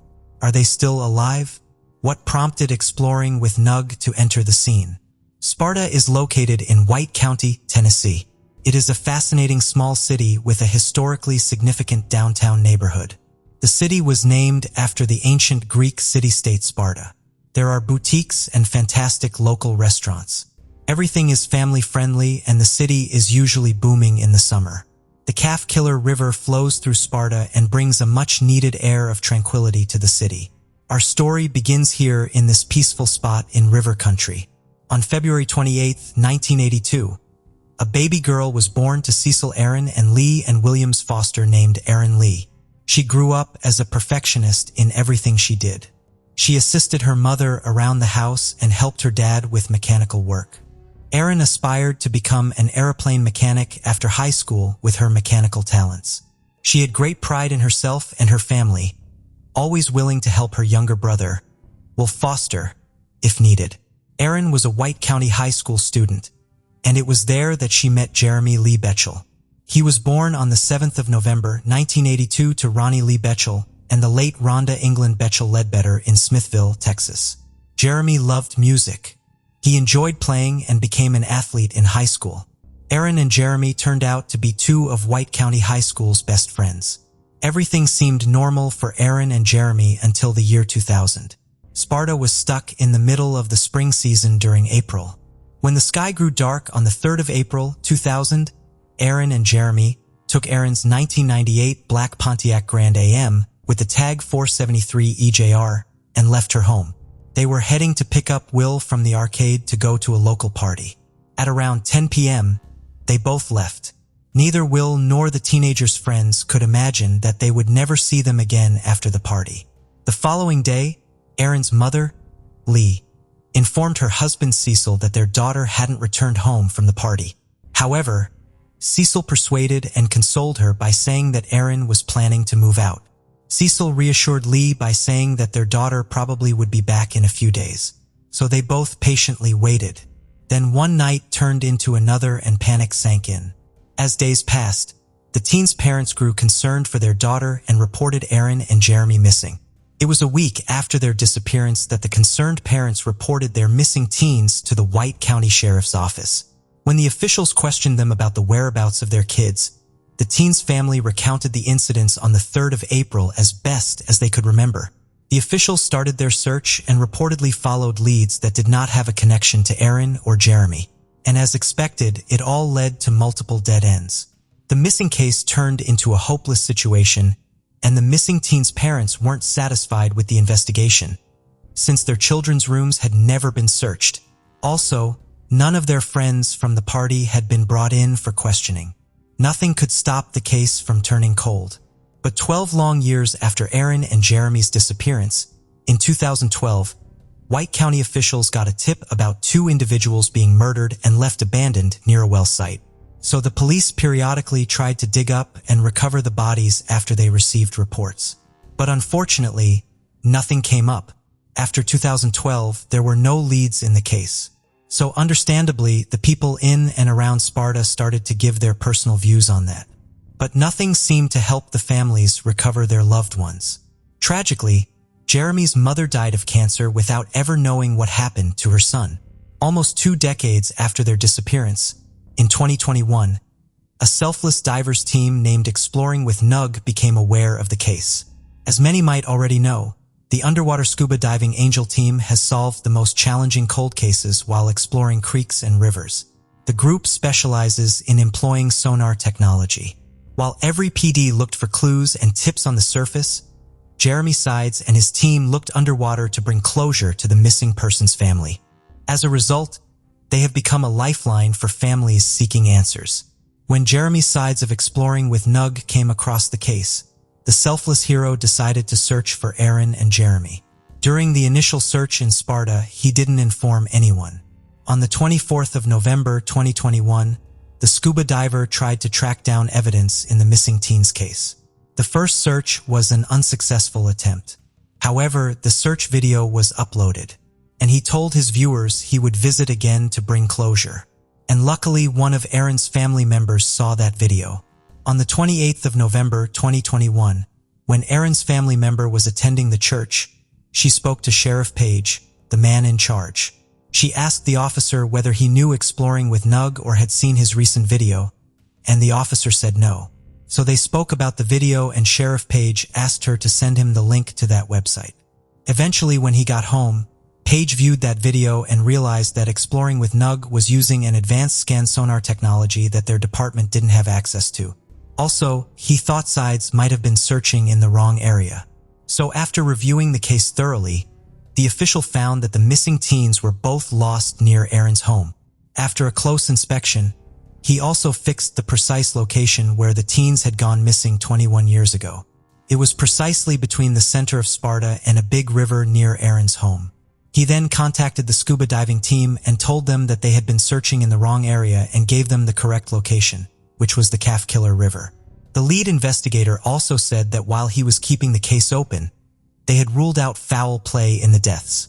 After collecting all essential information from the official, the diving angels changed the search location to Highway 84, Calf Killer River. When Sides came upon the case, he was determined it was worth a trip to the small Tennessee town to see if he would have more success than during his previous efforts. So on the 30th of November 2021, the diving team reached the Calf Killer River and utilized advanced sonar technology to search for any submerged vehicles. It didn't take long for Sides to detect a car. As soon as he spotted the vehicle, he dove in to see it for himself. Then he retrieved the license plate from the vehicle, indicating it was in fact Aaron's car. Sides had also found human remains inside the vehicle. The Calf Killer River was turned into a crime scene. Sides called Sheriff Page as soon as he made the discovery. Sheriff Page contacted Major John Meadows and his team to help them with the identification. They arrived at the crime scene within minutes to investigate, which led to the confirmed identification of the vehicle. While pulling the vehicle out, new questions surfaced about it as it was found 12 feet underwater. There might have been fishing happening there, and the team felt badly that nobody had noticed such a submerged vehicle for 21 years. However, the car was finally pulled out of the water. Some identified human remains were sent to the medical examiner for examination. Page was confident that the remains belonged to the missing teens, and he thought that the highway likely didn't have a guardrail in 2000. The police suspected Aaron and Jeremy had lost control of their vehicle and landed in the water. Aaron and Foster's family were notified after the discovery. The officials felt terrible for the teens' family, both for the loss and for the haunting rumors and horror stories that had been told over the years. Sheriff Page thanked everyone involved, especially exploring with Nug and Jeremy sides. Even the local Pizza Hut showed their support by supplying food for the team. Mysterious Hook would like to honor the Exploring with Nug team, who voluntarily performed such selfless service. Unfortunately, we rarely see such altruistic people who tirelessly work to bring in grieving families closure. Due to the people's outstanding support, such volunteer search teams have solved many missing person cold cases. So let's make it possible for these selfless heroes to provide their services free of charge to such families and law enforcement by watching their documentaries, buying their merchandise, and donating. It was the coldest month of the year in Ohio, 2022. During these cold and snowy times, the Chaos Divers were called to Ohio to solve the case of a missing woman. The diving team was about to begin a search for a 2005 Suzuki Forenza in the bodies of water with lower visibility. Unfortunately, while the diving team was putting in tireless efforts into finding that vehicle in Ohio Valley, they found 13 vehicles submerged in the bodies of water, including a black-colored Ford F-250 truck. It was a game-changing moment when the Ford found among those 13 vehicles turned out to be a lead in a 23-year-old FBI cold case. Who owned the black-colored Ford F-250 and what was inside it? How did the discovery of the vehicle solve a cold case in Ohio State? What made both Chaos Divers and Depths of History work on this case? Welcome back to Mysterious Hook, where we shed light on under-the-radar, high-profile cases across the country. I'm Matt, and today we're looking at a 23-year-old FBI cold case solved by Chaos Divers and Depths of History. Without any further ado, let's dive right in. Ohio is also known for the widest point along the Ohio River, which is approximately 1 mile at the Smithland Dam near Smithland. The average depth of the Ohio River is about 24 feet. The river is the source of drinking water for more than 5 million people and supports 160 species of fish. In addition, more than 30 million people live in the Ohio River Basin. But not many had guessed that the river was the spot of a crime. A volunteer diving team was brought into the case for searching for a disappeared woman near the Ohio Valley, and the team was named the Chaos Divers as they were focusing on the case. As many might know, Chaos Divers are compassionate people who started as an environmental cleanup to make a better place for all aquatic life, and later they transformed into selfless heroes. The diving angels always believed that many people disappearing with a vehicle for a long time had a high potential of being found in the water. So initially they saw people by accident, and now they're doing it purposely, traveling the country and trying to bring closure to families of the disappeared ones, which is the ultimate aim. So they were working on Ohio State for a disappeared woman whose last cell phone ping was from Marina's location. The diving angels were looking for a vanished woman and her vehicle. While these people were looking into the bodies of water in Steubenville Marina, the Jefferson County officials contacted this team. The officials requested to have an eye on a black-colored Ford F-250 truck during their search. So having this in mind, the diving angels employed sonar technology to locate the vehicle of the disappeared woman. During the search for the woman, the Chaos Divers found a total of 13 vehicles, of which one matched the description given by the Jefferson County officials. The divers found a vehicle verified to be a black Ford F-250.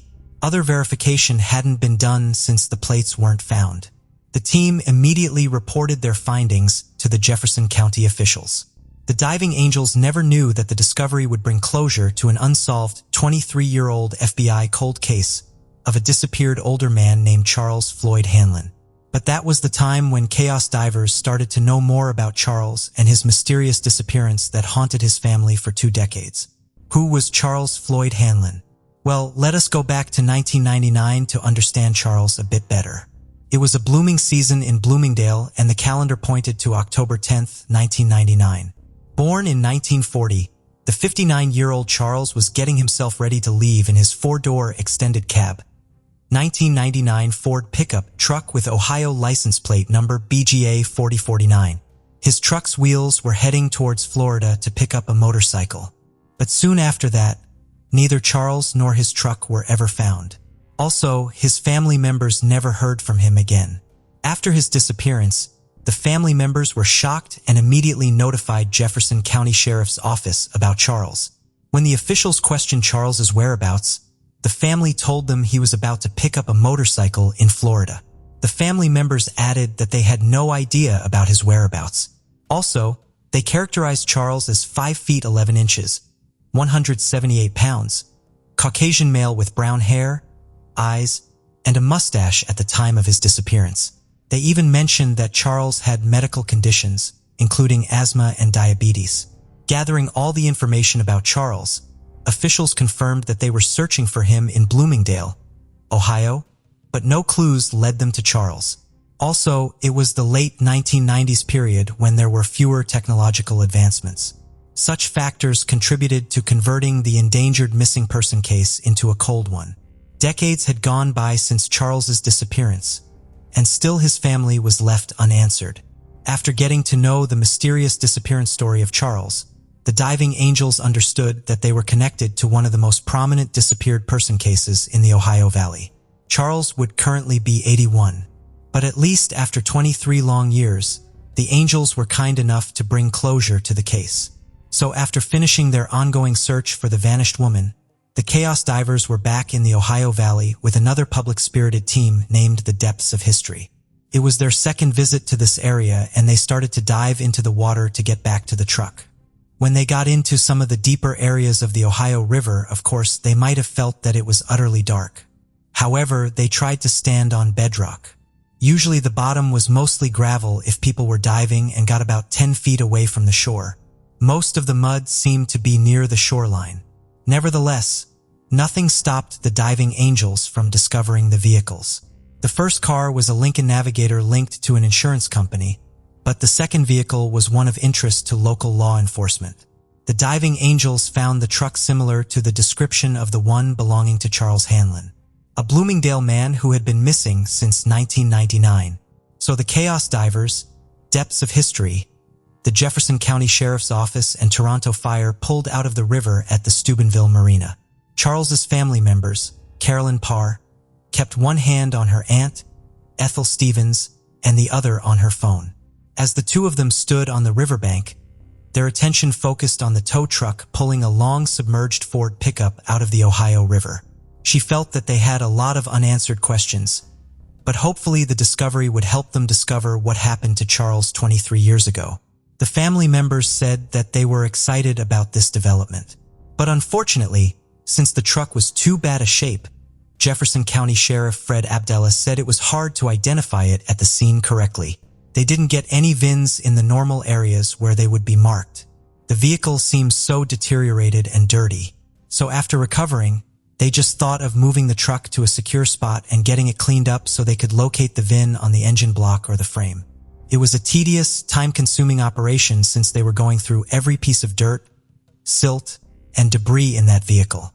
Fortunately, they matched the VIN found under years of dirt and debris on the truck's windshield to the VIN Ford Motor Company and had supplied them years ago after Charles had turned up missing. Later that day, Sheriff Fred Abdallah Jr. gave the family members the news that they had waited 23 years to hear. He said that Green's Towing had been positively identified as the 1999 Ford extended truck Charles was driving when he disappeared in October 1999. And after announcing, the officials thought it was heartbreaking and sad for the family. But Charles Hanlon's family would have slept easier that night as they finally got some closure. Finally, the Chaos Divers of Southern Illinois were back in Jefferson County to take another stab at closing the book on some decades-old mysteries of the Ford truck, which they believe belonged to Charles. Ford F-250 come out of the water. He thinks it's a good day to watch. Funded by Facebook and YouTube, their services are provided free of charge. It is a humbling and beautiful thing these diving angels are doing.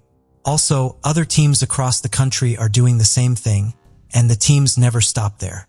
These diving officials also believe that getting those cars out of the river was good for the environment.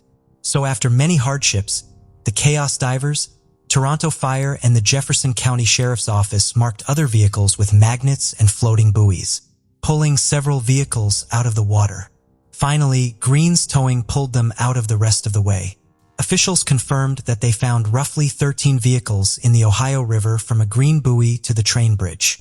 Sheriff Fred Abdallah Jr. said that they were ecstatic the chaos divers came, but he added that they wouldn't be able to tackle such kind of a project alone. We believe that offering such closure would help the investigators further their investigations and give the families of the disappeared ones some peace and healing time. Mysterious Hook would like to honor the Chaos Divers and Depths of History team who voluntarily performed such selfless service. Their work was a collaboration between the Jefferson County Sheriff's Office, Toronto Fire, and other local agencies. Due to people's outstanding support, such volunteer search teams have solved missing person cold cases. So let's make it possible for Chaos Divers and Depths of History to provide free service to families and law enforcement by watching their documentaries, buying their merchandise, and donating. Thank you for joining us on this journey into the depths of unsolved mysteries. Cold cases not only challenge our understanding of the past, but also ignite our curiosity and determination for answers. Remember to subscribe to stay updated on our latest investigations. And if you have any information regarding the cases we've covered, don't hesitate to reach out. Together, we can shed light on the shadows of the past and bring closure to those who seek it. Until next time, stay vigilant, stay curious, and never stop seeking the truth.